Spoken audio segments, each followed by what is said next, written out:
أعوذ بالله من الشيطان الرجيم بسم الله الرحمن الرحيم ما كان لنبي أن يكون له أسرى حتى يثخن في الأرض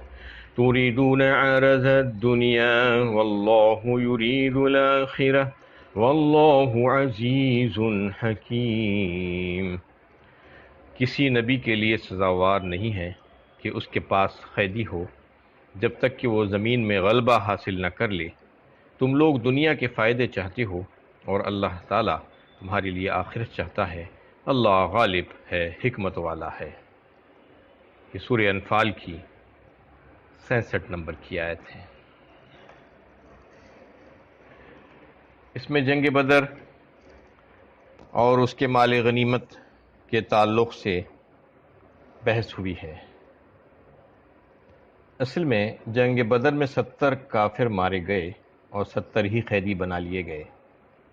یہ کفر و اسلام کا چونکہ پہلا معرکہ تھا، اس لیے قیدیوں کے بارے میں کیا طرز عمل اختیار کیا جائے اس کی بابت احکام پوری طرح واضح نہیں تھے۔ چنانچہ نبی صلی اللہ علیہ وسلم نے ان 70 قیدیوں کے بارے میں مشورہ کیا کہ کیا کیا جائے۔ جب وحی نازل نہیں ہوتی کسی حکم کے بارے میں تو آپ صلی اللہ علیہ وسلم دیگر صحابہ سے اس کے سلسلے میں مشورہ فرماتے ہیں۔ اللہ تعالیٰ نے آپ صلی اللہ علیہ وسلم کو ایسا ہی حکم کیا تھا۔ ان کو قتل کر دیا جائے یا فدیہ لے کر چھوڑ دیا جائے، جواز کی حد تک دونوں ہی باتیں گنجائش تھی، اسی لیے دونوں ہی باتیں زیر غور آئی۔ لیکن بعض دفعہ جواز و عدم جواز سے قطع نظر حالات و ظروف کے اعتبار سے زیادہ بہتر صورت اختیار کرنے کی ضرورت ہوتی ہے۔ یہاں بھی ضرورت زیادہ بہتر صورت اختیار کرنے کی تھی،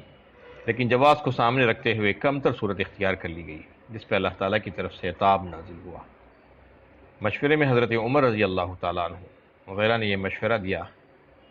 کہ کفر کی قوت و شوکت توڑنے کے لیے ضروری ہے کہ ان قیدیوں کو قتل کر دیا جائے، کیونکہ وہ کفر اور کافروں کے سرغنے ہیں، یہ آزاد ہو کر اسلام اور مسلمانوں کے خلاف زیادہ سازشیں کریں گی، کیونکہ اس سے پہلے سے بھی وہ مسلمانوں کو ستاتے آ رہے ہیں اور یہ پہلا موقع ہے کہ مسلمانوں کے ہاتھ وہ لگے ہیں، لہٰذا کفر کو ختم کرنے یہ بہترین موقع ہمارے ہاتھ آیا ہے۔ جبکہ حضرت ابو بکر صدیق رضی اللہ تعالیٰ عنہ وغیرہ کی رائے اس کے برعکس یہ تھی کہ فدیہ لے کر انہیں چھوڑ دیا جائے اور اس مال سے آئندہ جنگ کی تیاری کی جائے۔ نبی صلی اللہ علیہ وسلم نے بھی اسی رائے کو پسند فرمایا، جس پر یہ اور اس کے بعد کی آیت نازل ہوئی، حتی یسخن فی الارض۔ کا مطلب یہ ہے کہ اگر ملک میں کفر کا غلبہ ہے، جیسا کہ اس وقت عرب میں کفر کا غلبہ تھا، تو کافروں کی خون ریزی کر کے کفر کی قوت کو توڑنا ضروری ہے۔ اس نقطے کو نظر انداز کر کے تم نے جو فدیہ قبول کیا تو گویا زیادہ بہتر صورت کو چھوڑ کر کم تر صورت کو اختیار کیا ہے، جو تمہاری غلطی ہے۔ بعد میں جب کفر کا غلبہ ختم ہو گیا تو قیدیوں کے بارے میں امام وقت کو اختیار دے دیا گیا، وہ چاہے تو قتل کر دے، فدیہ لے کر چھوڑ دے، یا مسلمان قیدیوں کے ساتھ تبادلہ کر لے، چاہے تو ان کو غلام بنا لے، حالات کے مطابق کوئی بھی صورت اختیار کی جا سکتی تھی۔ اس سلسلے میں اگر دیکھا جائے تو اس وقت جو قیدی گرفتار ہو کر آئے تھے جنگ بدر میں، اس میں 2 بڑے بڑے سرغنے جو تھے، اس میں ایک کا نام عقبہ بن معیط اور دوسرا نضر بن حارث تھا۔ جنگ سے فارغ ہونے کے بعد نبی صلی اللہ علیہ وسلم کے حکم سے ان دونوں لیڈروں کو بدر کے قریب ایک مقام پر قتل کر دیا گیا، اور بقیہ قیدیوں کو مسلمان اپنے ساتھ مدینہ لے گئے۔ وہاں ان میں سے ان قیدیوں کو جو فدیہ دے سکتے تھے فدیہ لے کر رہا کر دیا گیا، اور جو لکھنا پڑھنا سکھا سکتے تھے ان سے خدمت لے کر انہیں رہا کر دیا گیا۔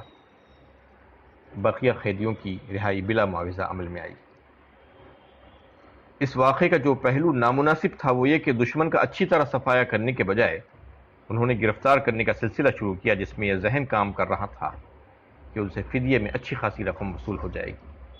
اللہ تعالیٰ نے مسلمانوں کی اسی ذہنیت پر اور اس کے اسی طرز عمل پر گرفت فرمائی۔ آیت کا مطلب یہ ہے کہ ایک نبی کی قیادت میں لڑی جانے والی جنگ میں نگاہیں اس اعلیٰ مقصد پر مرکوز ہونی چاہیے جس کے لیے ایک نبی میدان جنگ میں اترتا ہے، نہ کہ ان مالی اور مادی فوائد پر جو ضمناً جنگ میں حاصل ہو جائے۔ مقصدیت کا تقاضا یہ تھا کہ بدر میں جب دشمن شکست کھا رہا تھا تو اس کے خوب پرخچے اڑا دیے جاتے، خاص طور پر دشمن کے کسی لیڈر کو تو ہرگز زندہ رہنے کا نہ دیا جاتا، پھر اسے سر اٹھانے کا موقع ملے۔ مگر تم نے قبل از وقت گرفتاری کا سلسلہ شروع کیا، محض اس وجہ سے کہ تم کو فدیہ لینے کا موقع ملے گا۔ خوب سن لو، نبی اس لیے جنگ کرتا ہے کہ زمین پر حق کا غلبہ ہو، نہ کہ اس کے دشمنوں کو قید کر کے فدیہ حاصل کرے۔ البتہ اگر دشمن کا زور ٹوٹ چکا ہو تو فوج کے عام افراد کو قید کرنے اور بعد میں فدیہ لے کر ان کو رہا کرنے میں کوئی حرج نہیں۔ اس لیے یہاں پر جو بات بتائی گئی اور اس سختی کے ساتھ جس کی تنبیہ کی گئی کہ تم دنیا کے مال چاہتے ہو اور اللہ کا ارادہ ہے آخرت کا، یعنی اللہ تعالیٰ تو چاہتے ہیں کہ تم کو بہترین درجات دیے جائیں۔ اللہ غالب ہے اس لیے وہ اپنے نبی کا مقام بلند رکھنا چاہتا ہے، اور حکیم ہے اس لیے کہ اس کے تمام فیصلے حکیمانہ ہوتے ہیں۔ جنگ بدر سے پہلے سورہ محمد نازل ہوئی تھی جس میں جنگ کے سلسلے میں یہ حکم دیا گیا تھا، فَإِذَا لَقِيتُمُ الَّذِينَ كَفَرُوا فَضَرْبَ الرِّقَابِ حَتَّى إِذَا أَثْخَنْتُمُوهُمْ فَشُدُّوا الْوَثَاقَ فَإِمَّا مَنًّا بَعْدُ وَإِمَّا فِدَاءً حَتَّى تَضَعَ الْحَرْبُ أَوْزَارَهَا، لہٰذا جب تمہارے مقابلہ کافروں سے ہو جائے تو ان کی گردنیں اڑا دو، یہاں تک کہ جب تم ان پر غالب آ جاؤ تو ان کو مضبوط باندھ لو، اس کے بعد یا تو احسان کرو یا فدیہ لو، یہاں تک کہ لڑائی اپنے ہتھیار ڈال دیں۔ اس حکم میں لڑنے والے کو قید کرنے کی ہدایت دی گئی تھی، جبکہ ان کو اچھی طرح مغلوب کیا جا چکا ہو، یعنی لڑائی میں جب تک دشمن کو اچھی طرح سرکوبی نہ کر لی جائے اور ان کا زور ٹوٹ نہ جائے اس وقت تک قتل کا سلسلہ جاری رہنا چاہیے۔ جنگ بدر میں مسلمانوں سے یہ غلطی ہو گئی تھی کہ انہوں نے دشمن کا اچھی طرح خلا خما کرنے سے پہلے گرفتاریوں کا سلسلہ شروع کیا، اور ذہن اس پہ یہ کام کرنے لگا کہ قیدی بنانے کی صورت میں ان سے فدیہ وصول کیا جا سکے گا، اگرچہ کہ یہ غلطی تمام مجاہدین سے نہیں بلکہ ان کے ایک گروہ سے سرزد ہوئی تھی، لیکن تھی یہ اجتماعی غلطی جس کا نتیجہ یہ بھی نکل سکتا تھا کہ قیدی رہا ہونے کے بعد موقع پا کر پھر مسلمانوں کے مقابلے میں آ جائیں، اور بعض تو جنگ احد کے موقع پر مسلمانوں کے مقابلے میں آئے بھی اور انہوں نے اپنا کام کر دکھایا، نیز اس سے کمزور مسلمانوں میں فدیہ وصول کرنے کا رجحان پرورش پا سکتا تھا، جبکہ جہاد خالصتاً اللہ کے کلمے کو بلند کرنے کے لیے کیا جانا چاہیے، نہ کہ مالی فوائد حاصل کرنے کے لیے۔ اس وجہ سے اس غلطی پر مسلمانوں کو تنبیہ کی گئی تاکہ وہ آئندہ ایسی غلطی کرنے سے بچے۔ اللہ تعالیٰ سے دعا ہے کہ اللہ تعالیٰ ہمیں صحیح علم و عمل کی توفیق عطا فرمائے۔